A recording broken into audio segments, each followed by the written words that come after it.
दोस्तों आज का ये वीडियो देखने के बाद आपको भी पता चल जाएगा कि भारत ने अंतर्राष्ट्रीय स्तर पर किस तरीके की कूटनीति अपनानी शुरू कर दी है। आपको याद हो कुछ दिनों पहले अमेरिकी राष्ट्रपति ट्रंप ने ईरान में मौजूद चाबहार पोर्ट में भारत के जो लाइसेंस थे उन्हें लगभग पूरी तरीके से खत्म कर दिया है, यानी कि अब भारत इस पोर्ट का भी इस्तेमाल नहीं कर पाएगा। लेकिन भारत ने जो कूटनीति अपनाई है उसके जरिए हम आज उस पोर्ट का न सिर्फ इस्तेमाल कर रहे हैं बल्कि सामग्री और बहुत सारी चीजें अफगानिस्तान तक एक्सपोर्ट कर रहे हैं। और ये हुआ कैसे जानते हैं इस वीडियो में। दूसरी खबर रूस और भारत से सामने निकल के आ रही है, जहां पर रूस ने डिसाइड कर लिया है कि वो अपने तेल एक्सपोर्ट को रोकेगा। भारत ने भी डिसाइड कर लिया है कि हम रूस से तेल इंपोर्ट रोकेंगे, लेकिन भारत ने अमेरिका के सामने कड़ी शर्त रख दी है। तीसरी खबर इंडियन डिफेंस से, जहां पर भारत लगभग 114 नए राफेल खरीदने की तैयारी में है। अच्छी बात यह है कि इनका प्रोडक्शन भारत में किया जाएगा। लास्ट अपडेट भारत अमेरिका से, जहाँ पर रिसेंटली भारत के विदेश मंत्री एस जयशंकर जी ने अमेरिका को बिना कुछ बोले करारा जवाब दिया है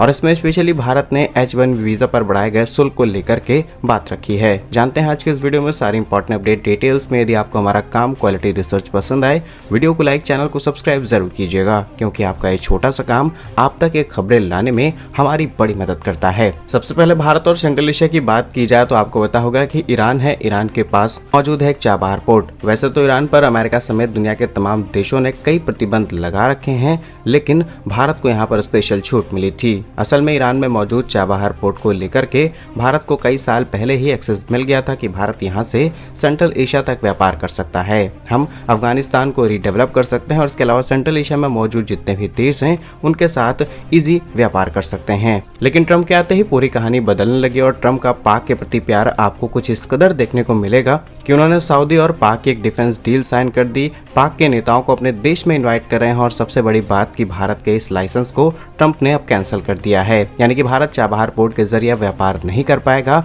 और उसका सीधा फायदा मिलेगा पाक को। से कुछ ही किलोमीटर की दूरी पर पाक का भी पोर्ट है और वहीं से अब व्यापार होने की ज्यादा पॉसिबिलिटीज बन रही हैं। अब ये तो पूरी बात रही पश्चिमी देशों की। इसमें हम भारत के स्टैंड की बात करें तो भारत ने इस पोर्ट का इस्तेमाल जारी रखा है। आपको बता दें अफगानिस्तान में हाल ही में भूकंप के बाद भारत ने वहां पर लगातार सामग्री भेजी थी, जिसमें दवाई, खाद्य पदार्थ, water purifier, test bag, generator, कंबल सब भारत की तरफ से भेजा गया। लेकिन हमने भेजा किस रूट से ये मायने रखता है। भारत ने चाबहार पोर्ट का इस्तेमाल करते हुए ही अफगानिस्तान तक ये सारी सामग्री भेजी थी और अब उसका दूसरा फेज यानी कि बहुत सारा और सामान भारत ने फिर अफगानिस्तान को भेज दिया और सेम इसी रूट का इस्तेमाल करते हुए। हो सकता है 1 से 2 दिनों में ट्रंप का रिएक्शन भी सामने निकल के आए कि भारत ने आखिर क्यों इस रूट का इस्तेमाल किया है। असल में इस रूट पर लगाई गई शर्तें ये हैं कि अगर यहाँ से कोई भी कंपनी व्यापार करती है तो उस पर प्रतिबंध लग जाएंगे, यानी कि वो सिर्फ ईरान के साथ व्यापार कर सकती है, दुनिया के किसी भी और देश के साथ व्यापार करने में पूरी तरीके से असमर्थ रहेगी। अब आप खुद ही सोच करके देखिए कि इतना बड़ा रिस्क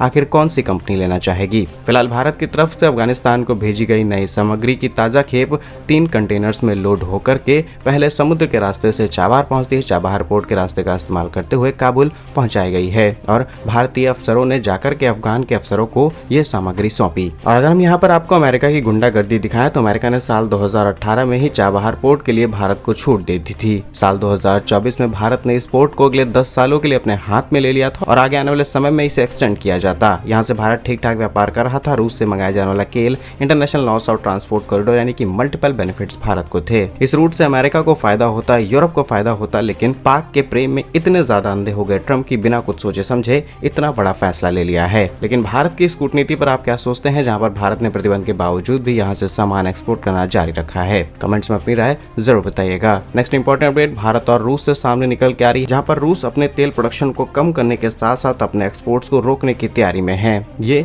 रूस की तरफ से उठाया गया इसलिए कदम है ताकि रूस और यूक्रेन के बीच शांति लाई जा सके। और असल में यूरोप के अंदर एक बहुत बड़ा खेल शुरू हो चुका है। आप जानते होंगे अमेरिका ने पूरी दुनिया में अपने बहुत ही ताकतवर लोग बिठा करके रखे हैं। यहाँ पर सिर्फ अमेरिका के ताकतवर लोग हैं बल्कि अमेरिका के बेसेस मौजूद है और अमेरिका चाहे तो एक साथ लगभग 100 से 80 देशों पर कुछ सेकंड्स के अंदर हमला कर सकता है। यानी कि अमेरिका के पास बड़ी ताकत है और रिसेंटली उन सभी अध्यक्षों की बैठा करके अमेरिका में मीटिंग की जाती है और आने वाले समय में नाटो को बहुत बड़ी सामग्री, बहुत बिलियन डॉलर की मदद मिलने वाली है, जो कि सीधे यूक्रेन को मिलेगी और यूक्रेन और रूस के बीच में एक नया घमासान शुरू हो सकता है। लेकिन रूस भी एक लिमिट तक युद्ध लड़ सकता है। और अब यहाँ पर बात करते हैं ट्रंप के टैरिफ की। भारत पर 25% टैरिफ लगा था, भारत ने रूस से तेल खरीदा, भारत पर एडिशनल 25% लग गया। लेकिन अब पेनल्टी टैक्स खत्म करने का समय आ चुका है। रिसेंटली कई डिप्लोमेटिक चैनल से बातचीत हुई है भारत अमेरिका के बीच, जिसमें भारत ने साफ शब्दों में कहा है कि हम रूस से तेल इंपोर्ट कम कर रहे हैं, लेकिन हमारी शर्तें हैं। पहली शर्त कि रूस और यूक्रेन के बीच में अंतर्राष्ट्रीय स्तर पर शांति लाए जाने के पूरे प्रयास किए जाएं और भारत को अल्टरनेट रूट्स दिए जाएं, यानी कि वेनेजुएला और ईरान ये दोनों ही देश हैं जिस पर अमेरिका ने सैंक्शंस लगा रखे हैं और ये दुनिया में तेल नहीं बेच सकते। लेकिन भारत पर्टिकुलरली इन्हीं देशों का नाम ले रहा है कि हमें इन्हीं देशों से तेल चाहिए। अगर आप इन देशों से तेल की कंटिन्यूटी मेंटेन करते हैं तो definitely we are reducing oil supply from Russia. अब ये अमेरिका के सामने बड़ा चैलेंज आ चुका है, क्योंकि भारत अपनी तेल जरूरतों का लगभग 90% हिस्सा इंपोर्ट करके पूरा करता है और सिर्फ इंपोर्ट नहीं करता बल्कि कच्चा तेल मंगा करके उसे रिफाइन करके यूरोप, अमेरिका जैसे देशों के अंदर एक्सपोर्ट भी करता है। और अब देखते हैं कि भारत की शर्त पर अमेरिका क्या बोलता है। हमें ऑयल सप्लाई रशिया से कम कर देनी चाहिए या फिर नहीं, कमेंट्स में अपनी राय जरूर बताएं। नेक्स्ट इंपॉर्टेंट अपडेट भारत के डिफेंस से है, जहां पर भारत लगभग 114 नए राफेल विमानों के सौदे को फाइनल करने वाला है। इससे पाक, चीन जैसे देशों की चिंताएं इतनी ज्यादा बढ़ चुकी है कि उन्होंने अंतर्राष्ट्रीय मंचों पर गुहार लगानी शुरू कर दी है, क्योंकि अचानक से भारत के अंदर रिटायर हुए कई सारे फाइटर जेट हैं, जिनके बाद अब भारत के पास एक काफी बड़ा गैप आ चुका है स्क्वाड्रन्स फिल करने का। ऑलरेडी हम अपने एग्जिस्टिंग स्क्वाड्रन को अचीव नहीं कर पा रहे हैं और अगर हमें अपनी फुल स्क्वाड्रन के साथ ऑपरेट करना है तो करीब 500 से ज्यादा फाइटर जेट चाहिए। उसमें हमारे तेजस और राफेल जैसे एयरक्राफ्ट काफी इंपॉर्टेंट रोल प्ले कर सकते हैं। और 114 राफेल से जुड़ी हुई अच्छी खबर यह है कि भारत के रक्षा मंत्रालय को 114 नए राफेल विमानों के खरीद के प्रस्ताव सामने रखे जा चुके हैं। इस सौदे की कीमत लगभग 2 लाख करोड़ रुपए से भी ज्यादा की हो सकती है और इसकी खास बात यह है कि यहाँ पर फ्रांस की राफेल बनाने वाली कंपनी डसॉल्ट एविएशन और भारत की एरोस्पेस कंपनियां मिलकर के जेट्स भारत में तैयार करेंगी।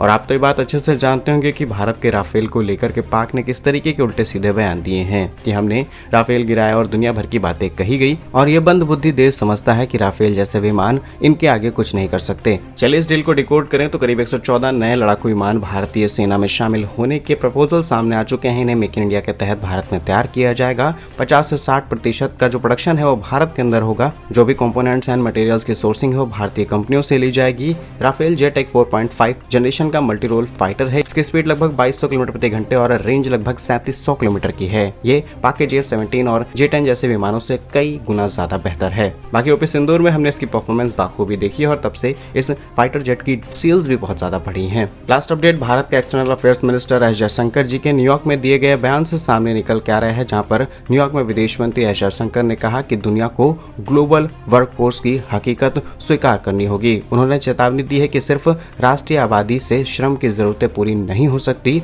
और सीधे अमेरिका को चैलेंज किया गया। असल में रिसेंटली अमेरिकी राष्ट्रपति ने H-1B वीजा की फीस $1 लाख के आसपास कर दी है, जिसके बाद भारत का जो उसके लेबर है वो अमेरिका के अंदर नहीं जा सकता काम करने के लिए या फिर उसके पास बहुत हाई पैकेज हो। ऐसे में सवाल है कि कोई भी देश सिर्फ अपने दम पर, अपने प्रोडक्शन के दम पर, अपने लेबर्स, अपनी टेक्नोलॉजीज, अपनी कंपनीज के दम पर आगे नहीं बढ़ सकता, उसे दूसरे देश का साथ लेना ही होता है। और ये बात एस जयशंकर जी की तरफ से संयुक्त राष्ट्र महासभा के सत्र दौरान ऑब्जर्वर रिसर्च फाउंडेशन के कार्यक्रम में सच्चाई बताई है। क्या सोचते हैं आप इस खबर पर? कमेंट्स में अपनी राय जरूर बताइए। भारत कैसे ही वीडियोस पाने के लिए वीडियो को लाइक, चैनल को सब्सक्राइब जरूर कीजिए। वंदे मातरम, भारत माता की जय।